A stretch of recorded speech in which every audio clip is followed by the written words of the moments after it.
Welcome, everyone. We'll get started in just a moment.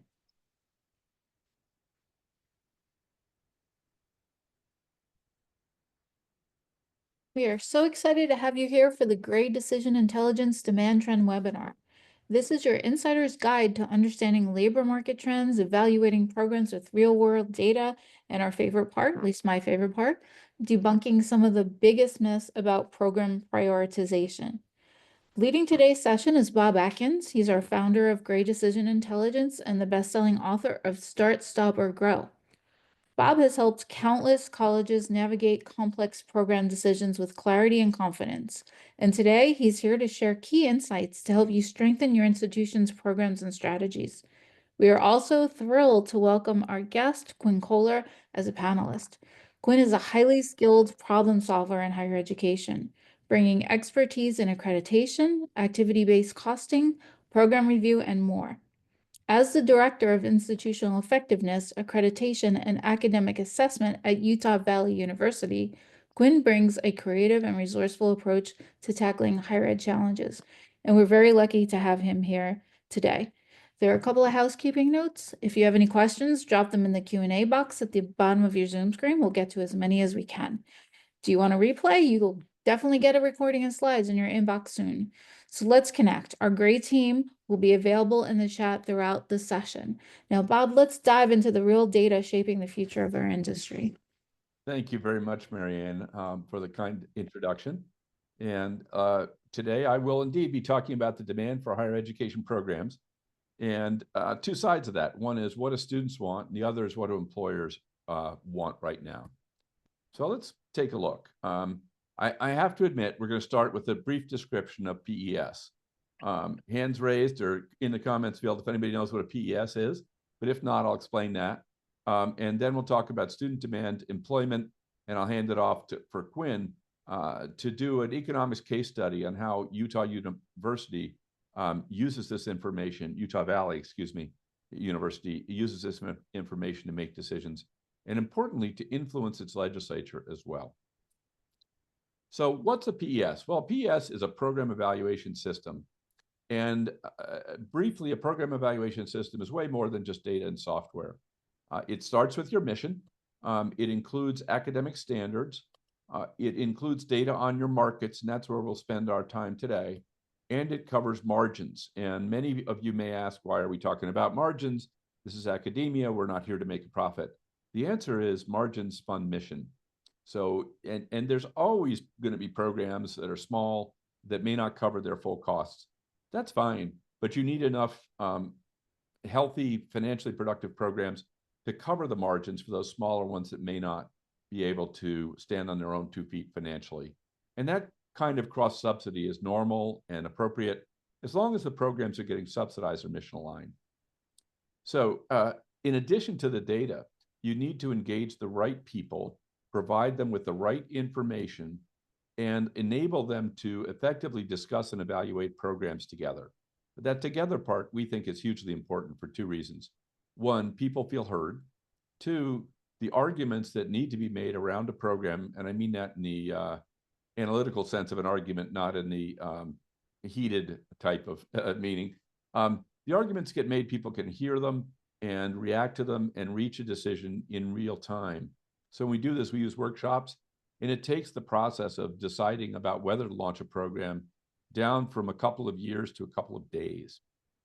So it's very, very important in enabling the institution to make decisions that it's comfortable with across faculty, administrators, and also in a timely way, which is increasingly important as higher ed becomes more competitive. Finally, the other missing ingredient that we talk about is program management. And that's something that needs to happen on an ongoing basis, in particular, paying attention to changes in employer and student demand so that you can make nearly real-time changes, at least per semester, in things like teaching loads and courses scheduled so that they're adapting to changes in enrollment. So that's what a program evaluation system is. Now, the question is, why bother? And it's my favorite otter. And there's a lot of work, so why would you do this all the time? And the answer is that program evaluation has very concrete financial impact. you can increase revenue primarily using data from markets by identifying programs to start or grow. And our clients, I think the most successful one added $7 million in annual recurring revenue within 3 years after it had launched a series of new programs. And that number was still rising. On the cost side, there isn't as much opportunity, but still $1 million or $2 million at most institutions in cost reduction. By the way, generally not by cutting programs, but by reducing the number of courses and non-teaching activities. We'll typically see $1 million or more of just plain unallocated faculty time. It's not teaching, it's not release time, it's something else that is undefined. So there's usually an opportunity there to refocus people, get folks back in the classroom, and reduce the cost of instruction as well as the overall cost of operating the institution. So that's why you do it. And it gives you a way of doing it that's less disruptive to the institution, especially when you focus on the cost side more at the course and section level, and less in programs. The other reason we don't recommend focusing on, and it's not there aren't programs that might need to be reduced, but it's that there just isn't very much money in it. Most programs are contribution positive. And by the time you get done with the revenue decline from not having the program, it often offsets the cost savings. So you really don't pick up much in terms of net margin impact. So that's why we tend to try to work the costs over on the course side and revenue on the program side. Now, let's turn to where the demand is. We're going to talk about student demand and focus first on Google keywords. Now, a moment on why we talk about Google keywords. And the answer is because they are a leading indicator. This is what people are looking for now for programs that they may attend 6, 12 months from now. And how far out in the future depends on the degree level. Generally speaking, the lower degree levels, they're closer in.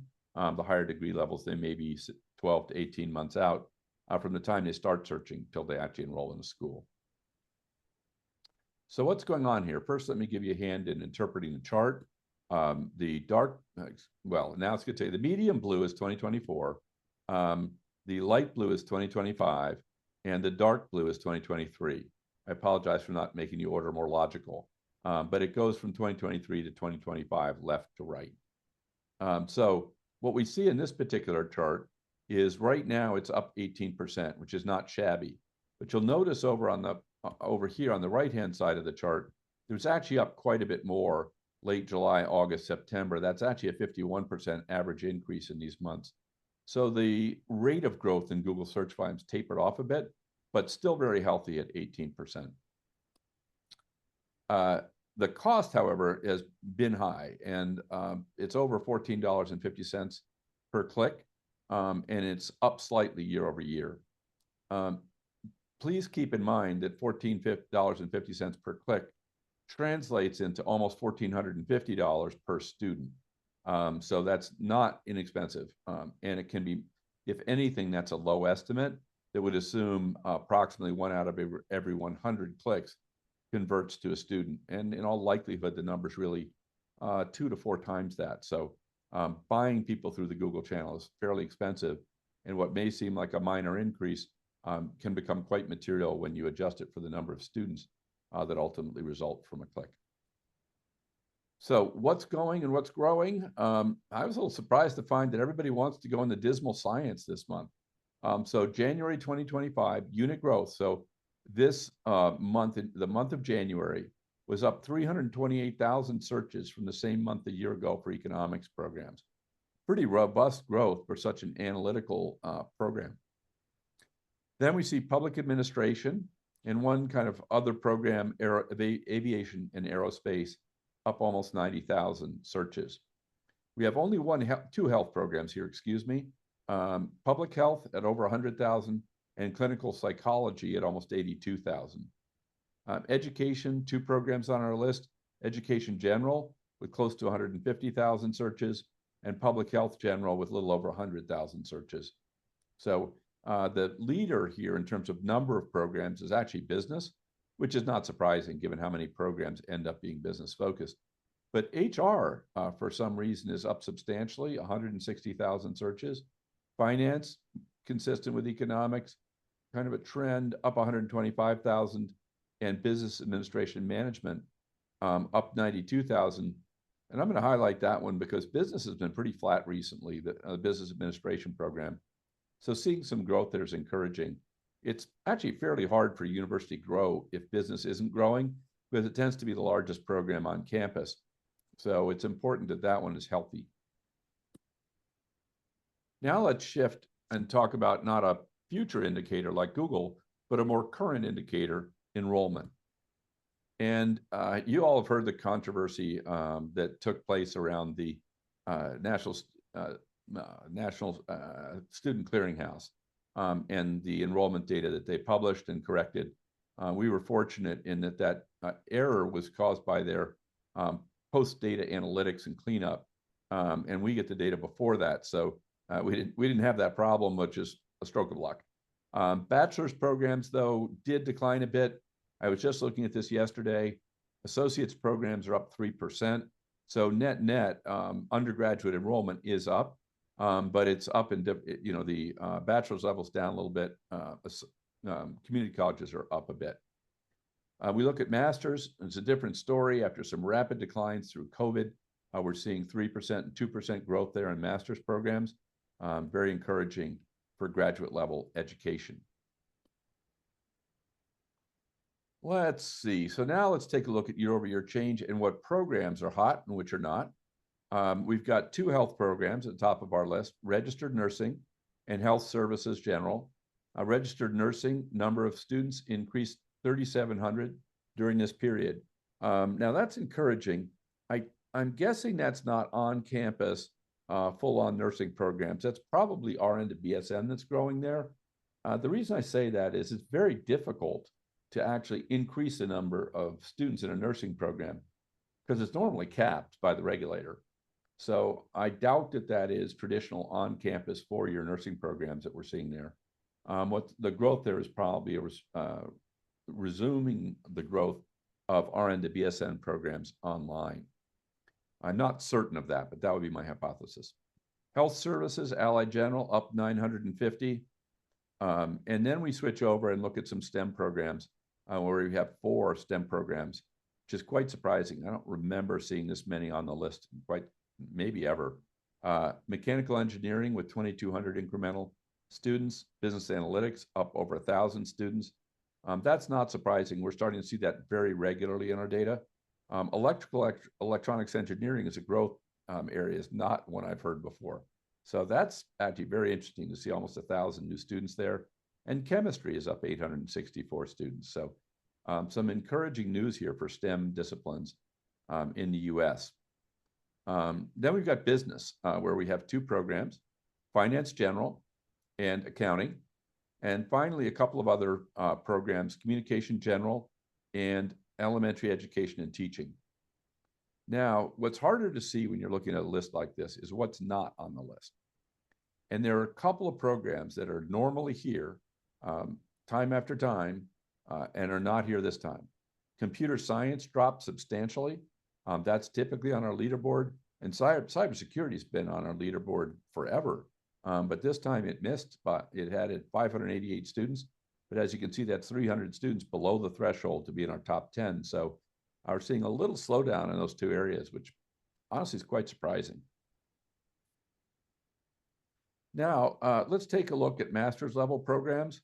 We've got tech at the top of our list with business analytics, #1 slot, data analytics right behind it. Both of these added over 1,500 new students, business analytics coming close to 3,000. So these are very, very hot areas. And we see AI up 1,000. I don't think that's surprising, but it is its first time on the list. So this is a very hot space. It's still growing off a pretty small base, but I would expect that to continue to grow. And in fact, I would expect the growth to accelerate. Now, keep in mind that this is a classical artificial intelligence programs, and those are going to have a lot of math and be teaching folks about how to build AI itself. I think the hot space in AI is going to be the application of AI, not the building of large language models per se. So there are thousands of potential applications that can be built using AI tools. We're in the course of building several ourselves. And that's much easier technically, actually, than building the underlying AI models. And it doesn't cost $1 billion either, which is handy. So I think the growth here is going to be more in AI applications and teaching those people how to build those applications rather than how to do the really tough math that goes into creating an LLM. We do have some things here that are not so tech and numbers oriented. Social work, up 1,200 students. Family practice nurse, up 1,100 students. Mental health counseling, up 700. And occupational therapy, up 700. We have a couple of finance and business programs as well. Financial analytics, economics, and human resources management general. I'm going to give a little note of caution here on FPN. I was out working with the college and speaking with one of the hospitals that they support. And one of the clear messages they gave was the nurse practitioner role is oversubscribed. They literally wanted any other health professional, but said they had an oversupply of nurse practitioners. I was quite surprised. That shocked me. I didn't realize there was an oversupply of any type of nurse. So you may want to keep that in mind as you think about where to invest your dollars in graduate nursing programs. Now, an FPN and a nurse practitioner are not quite the same thing as I understand it, but very similar in terms of education required. So now let's try and find what's going on at the cutting edge and in non-degree courses. For this, what we do is we look at Coursera volumes. Coursera is kind enough to publish the number of students who are enrolled in a program since the inception of that program, and they update it constantly. So what we do is we go into Coursera, we take the number of students this month, subtract the number of students last month, and that way we can see how many students have enrolled in the last month or the prior year. There's a quick question here on occupational therapy on the prior list. Let me just take a second and answer it. This is master's level on this particular list, which is an interesting thing for occupational therapy because I think that now requires a doctorate, if I'm not mistaken. Back to Coursera. So we can actually keep track of how many incremental students have enrolled in a given Coursera course. And keep in mind that that's a much lower threshold for interest and commitment than it would be enrolling in a college or in a program at a college. You can come and go on this. I've signed up a couple times, gone through most of one class and then dropped out. I don't think that's unusual. It's probably 50 to 100 to 1 ratio between the number of people who start a course on Coursera and the number of people who actually finish that individual course. So don't think of this as the equivalent to somebody seeking a degree, but it is a useful indicator to see what people are interested in. Think of it as a massive survey. And when I say massive, it is massive. So highest enrollment volume year over year, January to January 2025, 727,918 people enrolled in the course Data Everywhere. That is just a massive number of learners. Second place went to AI for Everyone. Again, kind of not surprising, but still enormous. And then we have Foundations of User Experience or UX Design with 250,000 learners. Tech Support Fundamentals, very similar number of learners. A couple more tech courses, Introduction to Data Analytics, over 200,000. Introduction to AI, over 200,000. And What is Data Science, 189,000. You start to put some of these numbers together and say it's similar fields. Data Everywhere, we could add to data science, and we're up to close to 1 million learners who express their interest by enrolling in a course on Coursera. We take Intro to AI and add it with AI for Everyone, and we're up to almost 700,000 learners who are interested in a basic introduction to AI. So there's some really enormous emerging fields there. I believe that AI in particular is probably the largest growth opportunity that we'll see in it's the biggest I've seen since I've been working in higher ed, which is a decade. And I suspect it's the biggest opportunity in the last 20 years. Cybersecurity might be right there with it, but I think AI is going to be much bigger than that because there's an opening in AI for very non-technical people to get in and use it if they've got the proper training. And we have a few things here that are not AI and data. Powerful mental tools, up 250,000. Project initiation, project management, up 234,000. And a few people even care about humans and studied Introduction to Psychology, up 220,000. Highest skills required, there goes data analysis again. This is from job postings now. What do employers want? And we've got some 3.2 million job postings where either data analysis or data visualization was requested. Could be both, by the way, so that may not be discrete job postings. There may be some duplication between those two.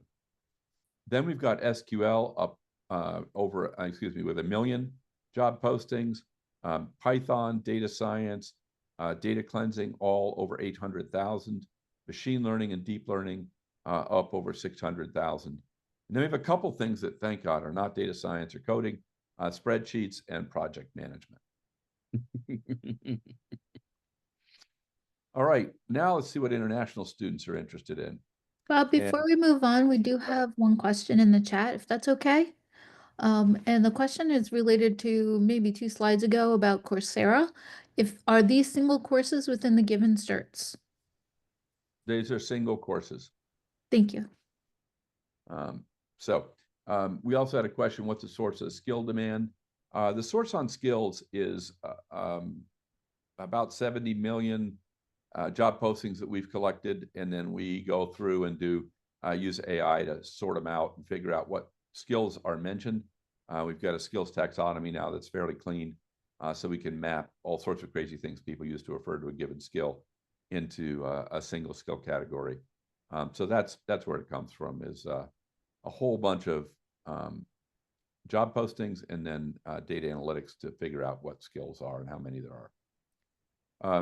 So let's turn to international for a moment. And like much of the data this month, it's good news, up 13%. India is leading our list, which is very logical, but not usually the case.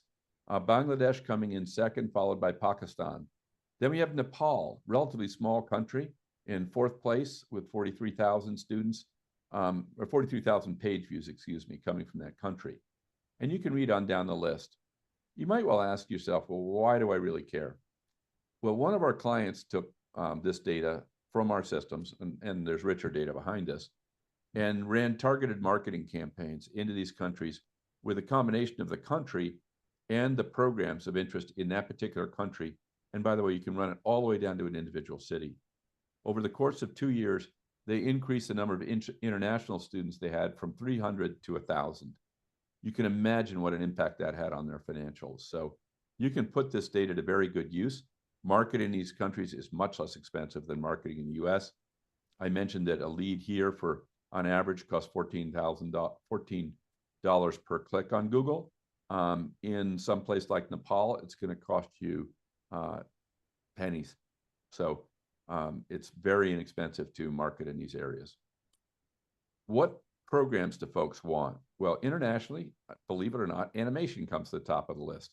And then we see graphic design, computer science, health services, visual and performing arts, marine sciences, bioinformatics, political science, nuclear engineering, and mathematics general. That's all at the bachelor's level. At the graduate level, and really I'm struck here by something I'll come to in a minute, marketing, business, IT, that's one I would have expected. That's sort of the classic international student in a way. Data analytics, computer science, education general, AI, pharmacy, physics, and nursing. But what you don't see here that I find interesting is the traditional dominance of the list by IT and engineering kinds of programs. I think some of that's shifting over into data analytics, and people's interests may just be changing as well. Now let's take a look at some employment indicators, and then I'll hand it off to Quinn to talk to you about how they use this information at Utah Valley. First things first, in order to understand how many jobs there are for a graduate, you have to reach agreement on what occupations are aligned with that degree. This is typically done by using something derived from the National Center for Education Statistics, Crosswalk, which aligns programs with occupations. They have a very narrow view of what occupations are appropriate for a given student. They assume that the only occupations that they should show are occupations for which that student or graduate is directly prepared. So if you take the example of a biology major, they have about 8 or 10 occupations, that they think those folks can go into. Secondary school teachers, medical sciences, natural science managers, biology, microbiologists, food service technicians, but it's only 10.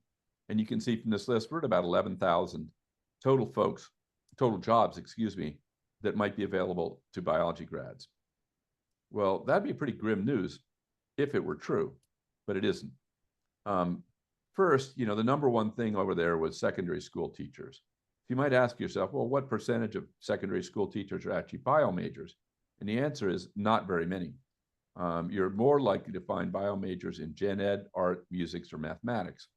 So number one, this logic doesn't really hold together in terms of what percentage of a field is from that major. But more importantly, when you look at what biology majors really do, they don't go into 8 or 10 occupations.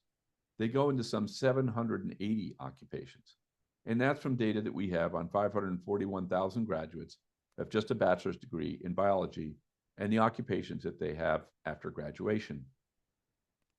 Of the top 10 occupations, only one was on the list I showed you that was built off an NCES crosswalk. So it's a pretty big miss here. If you say it's 10 and it were 11, 12, 15, that would be a near miss. And in this kind of work, that's actually probably fine. It's as good as it gets. But when it's 10 and reality is 780, I don't think it's a very good job, and it's not very accurate, and it's actively misleading. One of the things you'll want to check is what your faculty may be telling students, because oftentimes faculty are reading the same kinds of things, and they have a very narrow perspective on what a student can do with a degree. So that's one place you'll want to intervene. The other thing you want to do is look at your website. People have started to sell widgets that will tell a graduate what jobs are available to them after they graduate from your institution. And they're built often on the same kind of NCES crosswalk concept. So you want to be very careful that they're not actually dissuading students from going into a major because they don't show enough jobs, when in fact there may be many, many more jobs out there that those majors are eligible for than they've been told. So given that much broader perspective, what's going on with job postings? And the good news is they're up 8%. The bad news is they were up a lot more recently. So I think we're seeing a little bit of a tapering in the job market. It's not bad. Up 8% is really not bad at all, but it's slowing down a tad.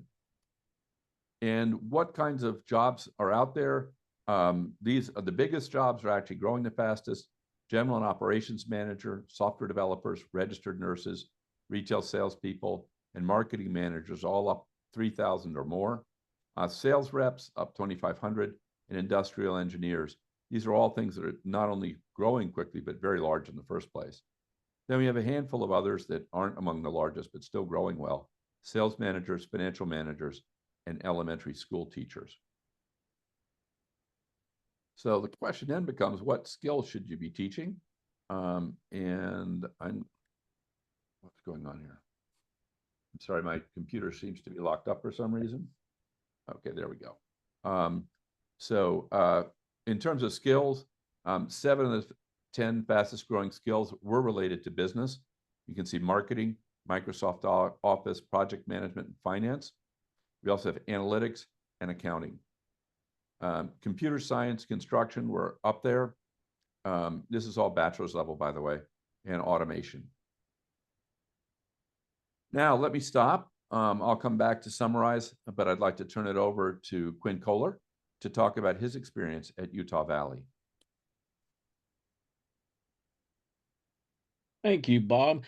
I'm Quinn Kohler, Utah Valley University. I'm the Director of Accreditation and Academic Assessment. I used to be head of institutional effectiveness as well, but we're a large growing university and titles are changing fast and furiously. I'd like to talk about fiscal health and data-driven decision-making that we've had at Utah Valley recently.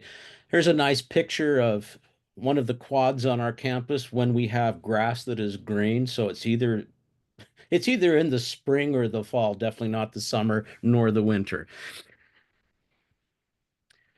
All right. Here's a little bit about us. We're a comprehensive regional master's granting institution. We're located in Orem, Utah, about an hour south of Salt Lake City and about 10 minutes away from Brigham Young University, which is across town in Provo. We have a little over 46, almost 47,000 students, and we're the largest university in the state of Utah. And we're one of the top 60 universities by enrollment in the United States. We've been ranked #1 in Utah for best net price, #2 in Utah for social mobility, and we try to keep our student ratio, student to faculty ratio from a 25 student to 1 faculty member. Now, this is the slide that I think might astound some of you, hopefully not. Our academic program portfolio, we have a total of 304 programs that we manage, and we manage them strategically. We've got 109 certificate programs, 65 associate degrees, 110 bachelor's degrees, and 20 master's degrees. I'm not counting the online degrees in that above total. We used to account for them separately, but there's no reason for us to do that anymore. So we're not going to count that. They're part of those 304 programs one way or another. And Quinn, I should mention, I did the math the other day. It sounds like a lot of programs, but it's actually 175 students per program, which is a pretty healthy number. That's correct. Now let's talk about what got us to where we are today. We've been using Grays now for several years. I don't think we could do the work that we do without it. I'm pretty sure we couldn't. Up until April 2024, we're an open enrollment dual mission university, and we're located in the fastest growing region in Utah. The population of the state has shifted southward from Salt Lake City into Utah County, where we're located at. We've had very rapid enrollment growth. We've increased students by 55% over the past decade, and we even grew during COVID, which astounded all of us. In the past, we were quick to add new programs, and we were slow to sunset underperforming programs. So our problem has been we rapidly outgrew our resource base. And there's really not any difference between outgrowing your resource base and not having one if you're a smaller institution. We understand institutions that are making cuts because with all the students we have to strategically manage our program portfolio and shift things around. Now, April 2024 until now, the key term here that I'm using is strategic reinvestment. No sooner did last school year end than we got a call from the Utah State Legislature. There was a legislative audit for selected high-performing academic programs. About a day after talking to the legislative auditors and getting their requirements for what they wanted to see data-wise, we started in defending our liberal arts programs to the legislature and the legislative audit folks. It was an interesting period and process for us. And we used Gray to make the case that we should probably keep our liberal arts because they're very highly employed throughout the state. Another thing that happened is the Utah Board of Higher Education wanted detailed financial information for all academic programs at every state institution. That has never happened before. So we knew something was up. Well, Utah has a part-time legislature. They are in session between February and March. In February 2025, there was a House bill introduced called HB 265, which was for strategic reinvestment of instructional funds from underperforming programs to high-demand programs, which amounts to, at this point, a 10% instructional funding cut over 3 years. Now, to add insult to injury, they're not just taking the money away. They're asking us to hit 33% of this 10% instructional cut. We can't take it from any other areas. It has to be an instruction. And we're putting it into a fund that we will get back if we reinvest those funds in other areas that the legislature would like us to see us invest those funds in. So let me show you what we did. Well, hold on a sec, Quinn. We have a question from Carmen. What are the factors that enabled you to grow so rapidly?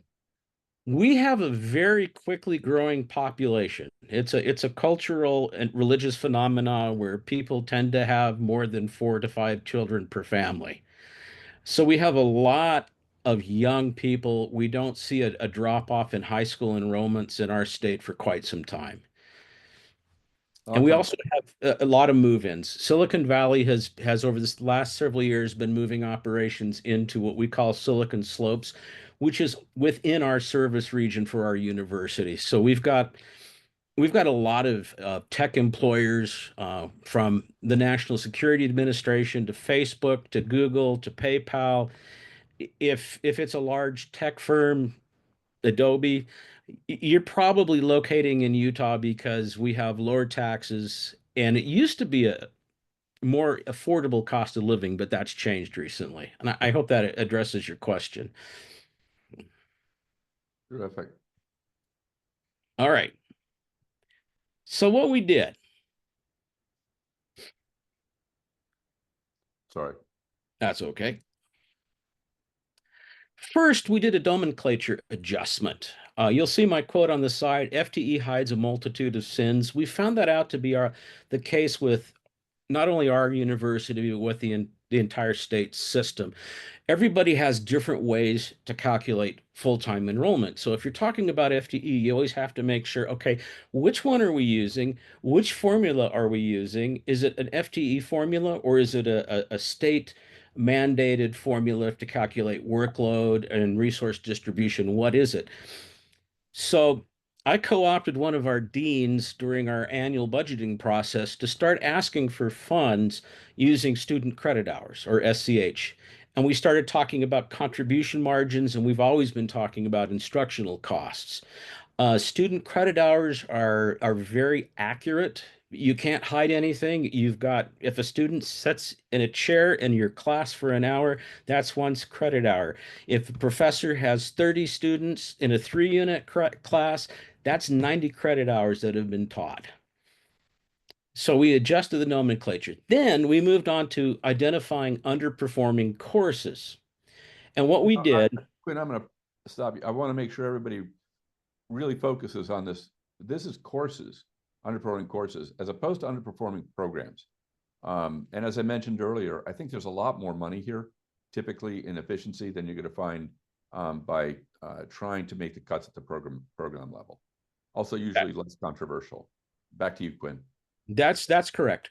And what we did to be equitable is we focused on free electives that were not required by any programs. These are just, you may call them boutique courses. These are, some of these courses are popular, some of them are not, but they are not required for graduation and they're not required for any program.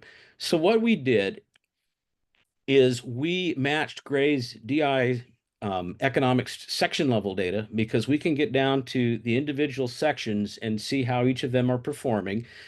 And then we married that up with data from our curriculum system where we identified those courses that were free electives. And that brings us to our next slide. You'll see a big black box there. I apologize for that, but I've redacted departments and courses because we're still in the process of notifying departments and colleges which courses we're making adjustments to. The thing you should pay attention to is the column with a lot of big red numbers. We have one course that was losing $18,967 per student. The one thing we learned from contribution margin is there are some courses that add positively to the margins of the university. And then we have other courses which are subsidized courses, which means that other programs are paying to keep those courses going. The yellow, we did 2 runs-throughs of the data. We looked at all the elective courses, multiple section courses, and then the ones in yellow are ones that were 1 section courses. And we said if we're going to do anything, let's look at the 1 section courses, and if we need to build on that, we will add more courses to the matrix. And we identified $2 million in reinvestment funds just by looking at courses. Then we went to underperforming programs.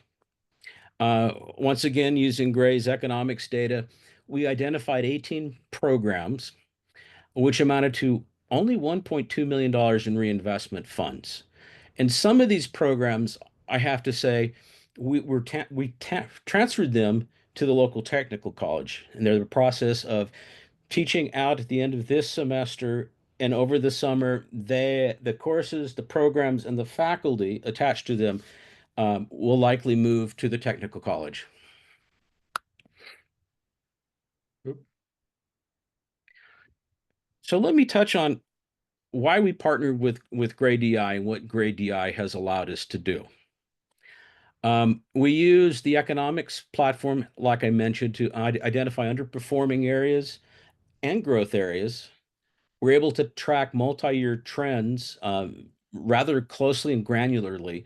The state of Utah in the past has not tracked program costs. They've tracked departmental costs. We can get down and look at individual programs. And the other thing it did for us is it got the university on the same page for financials. We're all finally speaking the same language. We used Gray's Markets, PES. We identify new programs that have a high chance of success, and we're able to identify programs that are coming into decline so that we don't have to wait so long before we make adjustments to them. We use the academic management dashboard, where we're able to perform meaningful annual program reviews. And you heard me right, an annual program review. These are not the big ones that we send off to the accreditor, or they're not the ones that we send off to the state. But every year, deans and department chairs are able to sit down and talk with us in the provost's office about areas where we need to reinvest, retool, subsidize, add more funding to, so we have a good sense of what's happening with all of our academic programs. Gray's alumni data was invaluable to us in justifying keeping all of our liberal arts programs, because we could look at the employment data statewide, and we could look at our graduates and where they went and where they were employed. And we made the case that those with liberal arts, degrees were some of the highest employed people within the state of Utah. And then we also used Gray's industrial reports would help us identify employment trends for new programs, and also it helps us identify the skills that we need for looking at curriculum and adjusting curriculum so that we're always teaching what is relevant to local industry through our academic programs. Super. Now, go ahead, Andy. I'm sorry, Quinn. Now, here's the incidental benefit we had, and I'm sure you'll find this too if you have or are going to use Gray's economic data. Is the rollout process helped us identify what I call bad data. It's unhygienic, it's undocumented, it's mismapped, and it's unmapped. And so we went through this process, and the data that we have going into Gray's is clean. When I'm asked by the president or the provost for a report, I know it's going to be accurate because we spent the time to make it accurate with Gray's through the mapping process. And the other side benefit was it saved me from doing this manually. I used to do this in Excel, big data tables, one person. We came to a point where I was asked, how do we grow this area? And it's like, you're either going to have to give me staff or we're going to have to get a system. So this has saved us, I'd say around $200,000 in staff costs, because I didn't have to hire extra staff to do this. I think that's one of the key elements here as we move forward for most universities is, data hygiene.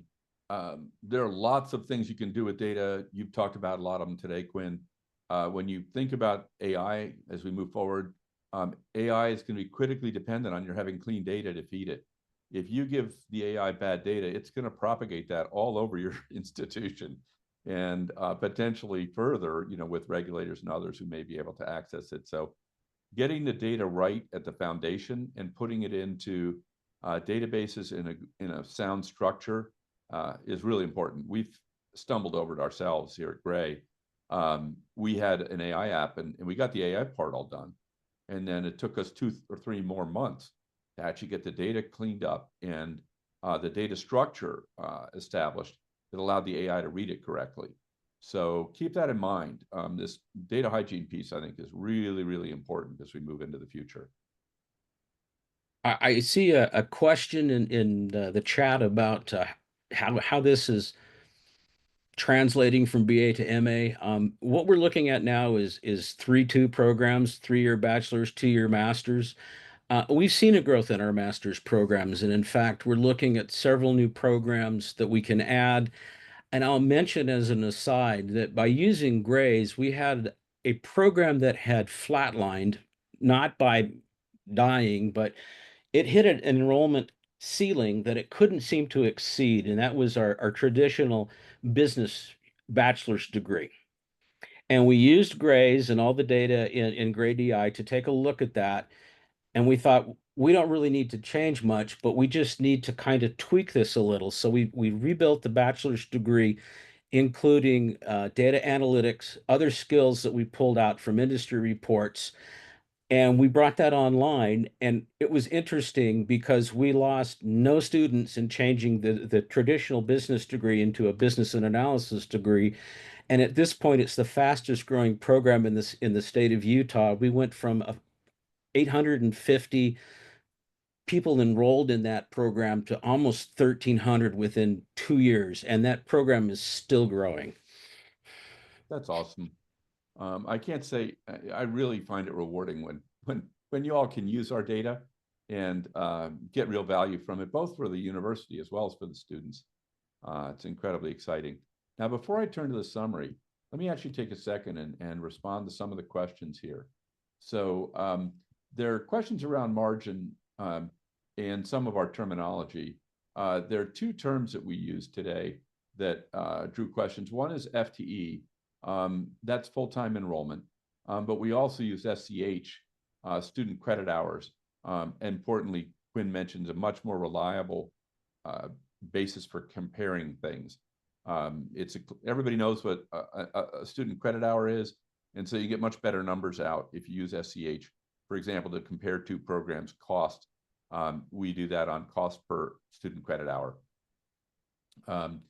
There's a question from Ted around what's the break even, and this was if there's $6,500 to $7,000 a year in tuition, what is your break even for a course to run? Is it different for majors, minors, and free electives? So the answer to that question is yes, and a few things. First, if the gross revenue in tuition is $6,500 to $7,000, the first thing you have to do before you begin calculating margin is subtract any discounts and scholarships you provide to those students. That I'm not saying discounts that they may get from the state or the federal government, but if the institution is discounting their scholarship, that discounting their tuition, then you have to subtract that because that's what the institution will actually receive from the student. Then we allocate that out to the courses they're taking. So you know, the typical student's going to be taking 3 courses per semester. So let's assume that there are no scholarships. That $6,500 is going to turn into about $2,200 per student per course. At that point, all you've got to do is figure out what you're paying a faculty member for the course. And so let's use a $100,000 faculty member, assume that they have to teach a certain number of courses per year. And I'm about to exhaust my ability to do this in my head. But let's assume they have to teach 10 student credit hours per year. That'd be about 3 courses, maybe a little bit more. That would mean that your cost for that course is about $10,000, 1/10 of the faculty member's full pay. So in order to break even, I had about $2,000 in student revenue, $10,000 in cost. For that particular course, I would need about 5 students to break even. If I got that right, it's nothing short of a miracle. So that's now, I mentioned that it did vary by major, minor, free elective. It actually varies by a lot more things than that. So one of the things you'll find is that students with discounts may cluster in certain courses. So that $2,000 per course can easily go down if you've got a group of students who are getting full rides, think athletes. So there's just talking yesterday with a client who said, yep, we had a very low enrollment, very low margin in that course. We had lots of students, what's going on? And it turned out, yeah, that was a course all their full ride student athletes were taking. So the margin on the course was considerably lower than you might expect. The other thing, of course, that varies is the faculty pay. So depending on what you're paying a faculty member, the cost can go up or down. And then the last variable is to what extent is that faculty member actually in the classroom? How much of their time are they spending in the classroom? Because we do strip that administrative time out, things like release time on the cost side, we take out. So we're really looking at the cost to teach in as pure a way as we can get it. Now, that means we've excluded a lot of overhead. So if you do this analysis and you find you have 50% margin, I want to be careful not to break your arm patting yourself on the back because there's a lot of overhead in a college that has to get covered. There's the faculty release time. There's my favorite category, faculty unassigned time. That is, they weren't teaching and they weren't release time. Truthfully, we have no idea what they were doing. And that's usually $1 million or more at a small to medium-sized college. So that's an immediate opportunity to potentially get those folks back in the classroom and make best use of them. But then there's all the other stuff, heat, light, rent, president's pay, admissions, marketing, that has to get paid for as well. So I think you're looking, generally speaking, for something like 60% or higher margin from a course or section in order to feel like it's probably covering the full cost of the university. But that number also varies depending on your administrative superstructure. So that's a very quick run at it.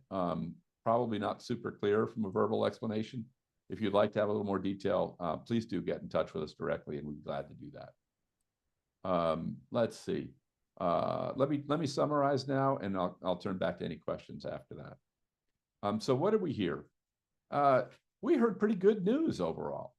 Google searches are up 18% year over year. A little slower, but still a very healthy growth rate. Cost per click is up 1%, which is not great news, but it's not life-threatening either. Economics, including econometrics, grew by some 328,000. So I expect we'll see continued growth in that. You recall that was also up when we looked at enrollment. Student enrollment growth was mixed. Why do I think that's good news? Well, I think we've all been here long enough to know that we've seen declines for a number of years. So seeing a decline as low as 1% for bachelor's programs is actually pretty good news. Master's enrollment grew. So net, I think we're slightly ahead. And if you have two-year programs, you're much more ahead than that. In fall, the programs with the fastest growth in enrollment were registered nursing at the bachelor's level and business analytics at the master's level. We also learned that when you get a biology degree, or really any degree, you're not only going to go into a field for which you're directly prepared, you may go into dozens or hundreds of other fields as well. And in fact, in our example with biology, they didn't go into 10 occupations. Those graduates went into 780 different occupations, most of which were not directly related as kind, had nothing to do with their major. But they learned how to think, they learned how to do science, how to do rigorous analysis, and that has all kinds of applications. In January, the winner on job postings was General and Operations Manager with the fastest growth year over year. And not surprisingly, there's high demand for skills in marketing, Microsoft Office, and project management. So I'm optimistic, actually, looking forward. I like to think of it as sort of an informed optimism. The reason I bring it up is we've all been concerned about the cliff. And I don't really believe that we're facing a cliff. Why do I say that? Has there been a decline in births 20 years ago? Yes, that's true. We looked at birth rate, the volume of births, and then 18 years later looked at the number of students enrolled in college. And we have not found a close correlation between those two numbers. And if you stop and think, that's not surprising. Enrollment in college is a very complex decision that's made by families, individual students, college advisors, and with a lot of influence by our society as well. So the effect of just the number of people born is relatively small. There are other things that are equally important. one of which is the economy. So when the unemployment rate goes down, enrollment in college goes down, which handily explains a great deal of what we've suffered through since about 2011, when we began to come out of the Great Recession and unemployment rates declined steadily for almost 10 years. It was a painfully slow decline, but it was a decline. And as a result, fewer people enrolled in college because they got jobs instead. And I think as we look forward, that those influences, the many other influences, are going to be far more impactful on enrollment in college than simple demographics. One to keep an eye on that I think is very real is the attitudinal cliff. There is a growing belief that college is not necessary. There is no factual basis for this that I've discerned, but it's a widely held belief and a cultural norm that is, I'm not the kind of person who goes to college. I don't know what kind of person that is. It seems a shame, but I think our society is dividing a bit that way. So that perceptual cliff, I think, is very, very real. The demographic cliff, I don't think we're going to feel to the level people have been concerned with. I am optimistic. The numbers are pretty good right now. We're supposed to be entering the cliff. I don't see it happening yet. I hope it doesn't happen at all. But as with any kind of forecast, the proof will be in the pudding. We'll have to wait and see whether it turns out to be true or not. Quinn, any parting thoughts?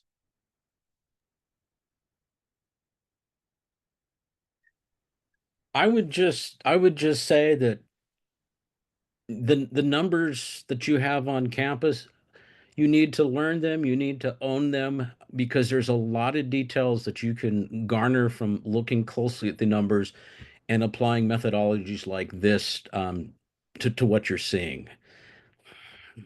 Thank you, Quinn. Yeah, I think in an uncertain environment, the people who understand their numbers and respond to them quickly are clearly going to do better than folks who are running on old and bad numbers and don't realize what's happening and don't respond quickly enough.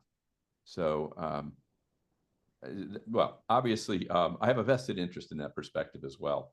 And we'd be delighted to help you all if you don't have it set up yet. There are some things you can do with us always that are free. We have a masterclass starting up. First class is Tuesday, March 4th. Yours truly will be doing that one on the foundations of academic program evaluation. And we'll walk you through all the details of how to do a sound program evaluation during the course of the masterclass. And then we'll wrap up with a view into the future on Tuesday, April 11th. I'm personally really looking forward to that one. I'm starting to pull together the things that can be done, in particular using AI in higher education, just enormous numbers of different opportunities to lower costs in some cases, substantially improve the student experience in others, reduce, I think, failure rates and enable the level of tutoring that's going to be required and so forth. So lots and lots of interesting stuff to talk about there. And then, of course, we have our monthly webinars. And for those of you who'd like to learn more, I'll give my book a plug, Start, Stop, or Grow. It's a pretty good read from what I understand from other folks. I haven't cracked the cover in quite some time, but it's a good, simple summary of an approach to program evaluation that's proven effective for over 100 colleges at this point. Thanks, everyone. I hope you'll join us at our next webinar. I hope you enjoyed today.